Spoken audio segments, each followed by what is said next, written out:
Hello and welcome. My name is Sam and it is my aim to help women in their mid-years get through the perimenopause and menopause into their older years as easily as possible.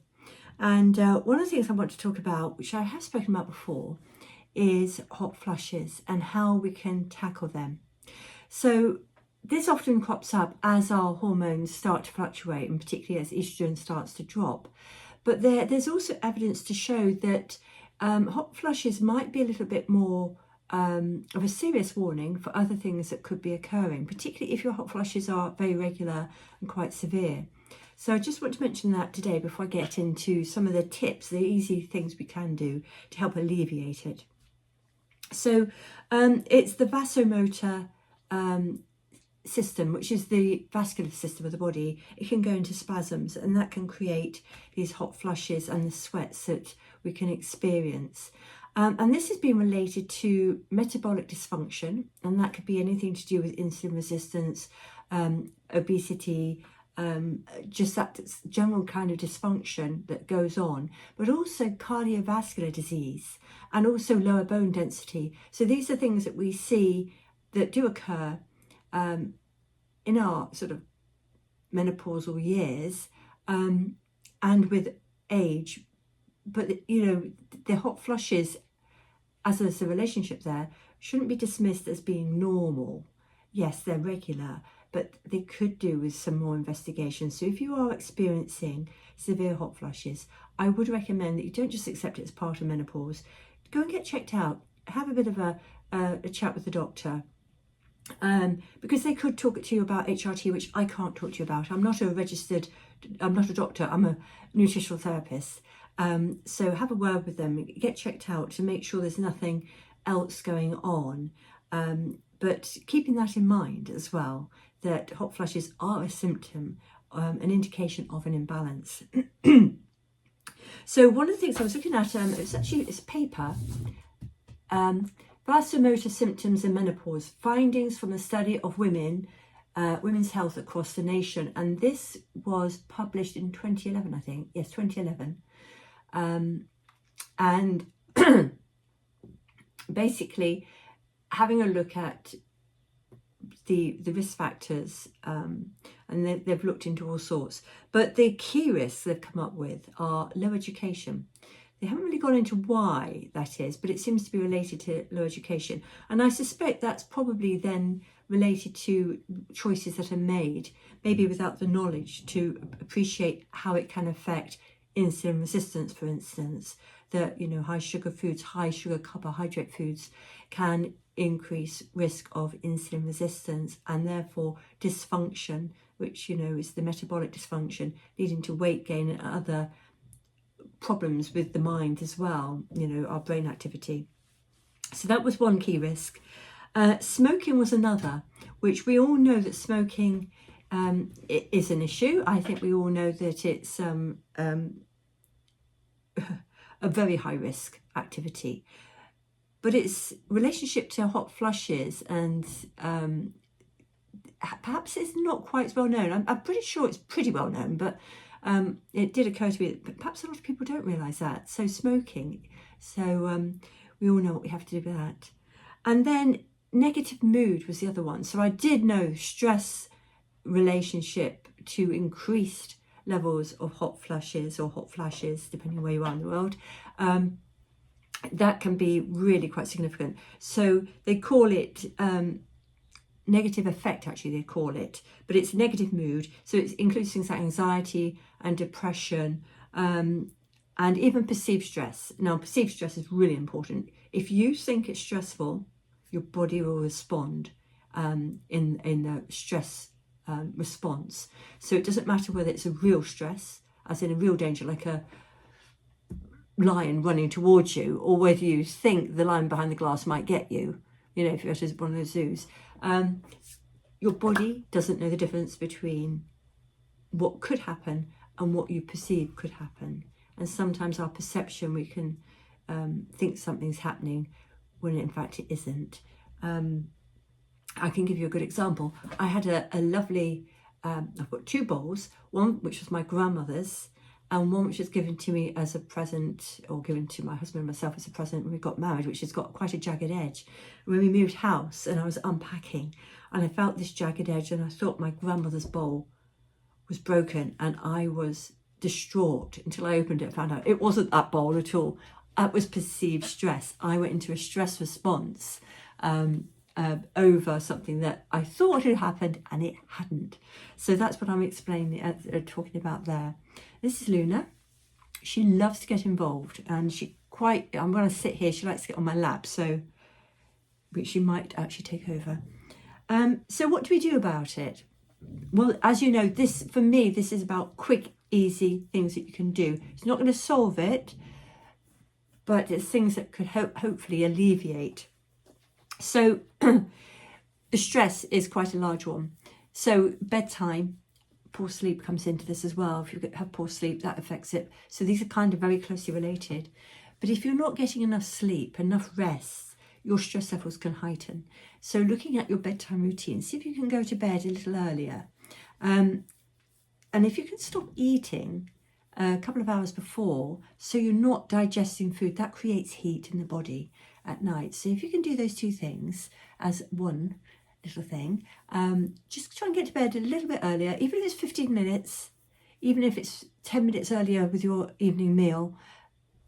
Just have a little think about if you could do that, because I think that would be very helpful if you could actually increase your good quality sleep.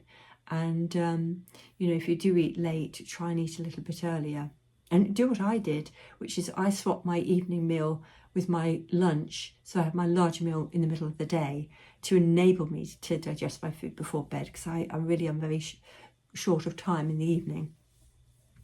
The very obvious one I've spoken about before, wearing natural fibres, particularly next to your skin, and at night, and on your bed, cotton or linen sheeting, or even silk, if you like that and can afford. I mean, this is the thing, they're quite often a little bit more expensive, but you can get surprising good deals on a lot of these. I've managed to buy organic cotton sheets from Dunelm at a very affordable price.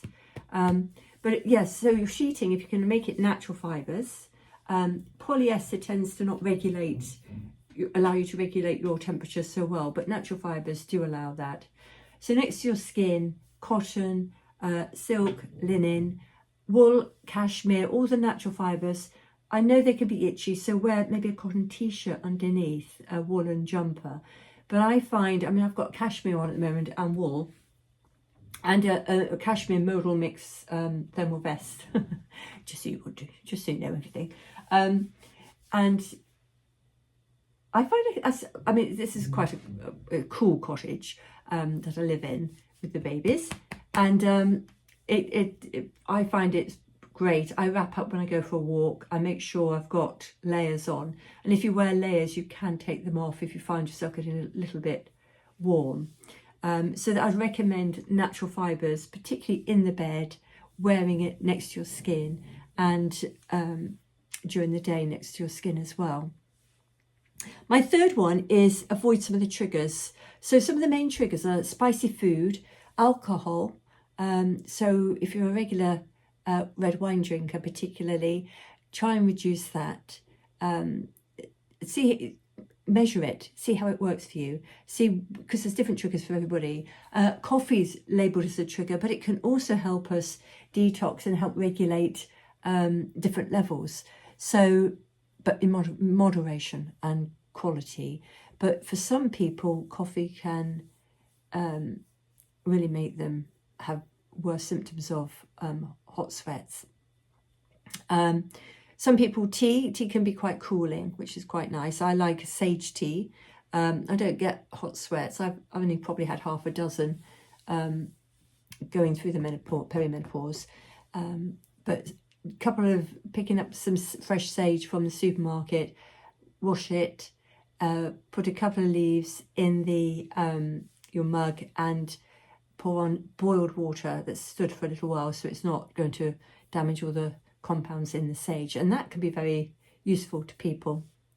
Next one is exercise. This is really important from the metabolic dysfunction as well. So getting some exercise. If you don't exercise now, see if you can get out for a walk today. Or when you get home, lift a couple of, if you're out, lift a couple of tins of tomatoes or whatever you might have, and just do some weights if you're not used to doing any weights. Just start doing something, because muscle can really help manage hot flushes as well. So make a little start, walk, a nice little walk. I find that's de-stressing for me. That's my de-stressor when I go out with the girls, as long as they don't do anything silly like chase something they shouldn't or eat something they shouldn't, which we've had this week. Oh, she's such a sweetheart. Then my final tip is really about stress management, because that seems to be quite key. And I think that's one of the most important things for women in midlife. Stress levels do tend to be quite high because there's so much that women at this stage of their lives feel they have to do. And actually, I suppose we do have to do it. You know, we've not just got ourselves to consider, and often women don't consider themselves. They've got children who might be going through exams or leaving home, going to college. They might be getting married and having children themselves. And then you might have parents or in-laws that you're looking after, as well as the home, holding down a job. And often at this stage, you're in a responsible position. There's all sorts that can create stress for people at this stage of life. So here I'm going to say, do something nice for yourself. Book yourself a massage with essential oils, or add some essential oils to your bath. A warm bath, not hot. Maybe add some lavender, maybe some magnesium salts as well. Epsom salts in there, help you relax. And that sort of a warm bath or warm shower in the evening can actually cool down the core temperature, help you sleep. And there we've got some more support for stress management by having a good night's sleep. So warm shower followed by maybe a nice lavender body lotion. I've actually had one from a friend, Dr. Hauschka, I've been putting on. And yes, I find that after my warm bath, it's lovely to apply this lovely lotion that smells of lavender. And I don't really struggle to sleep. I wake up occasionally, but I fall asleep quite easily and generally stay asleep. So, but I find that just, I don't know, it's just an extra little something, makes me feel chilled out before I go to sleep at night. So then my 5 tips: get to bed earlier, eat your last meal a little bit earlier. Try that tonight, even if it's 5-10 minutes. Wear natural fibres, particularly next to your skin. Avoid triggers like spicy food, coffee, alcohol. Find out, keep a little diary, what's triggering you, because quite a few things can. Exercise, get some if you're not already, and go for a 5-minute walk. Start somewhere, just somewhere, 5 minutes, or, you know, pick up a couple of bags of shopping and carry them a bit further to your car, or a couple of tins, as I mentioned. And then stress management, book yourself maybe a massage. I think that's quite a nice one to do, a little treat. Or just add some essential oils to your bath and magnesium salts. And they're the simple little tips I wanted to just say. They could help you. But there's an awful lot more one can do. But it takes longer. There's more time for it. But just want to give you those few things. And as I say, if you do have quite severe hot flushes, please, if you've not already spoken to your medical practitioner, please do so. Just to make sure there's nothing else going on because of these links to metabolic dysfunction, cardiovascular disease, low bone density, because it can be a warning something else is going on as well. So from Luna and myself, we hope you have a lovely week and look forward to speaking to you again soon, don't we? Bye-bye.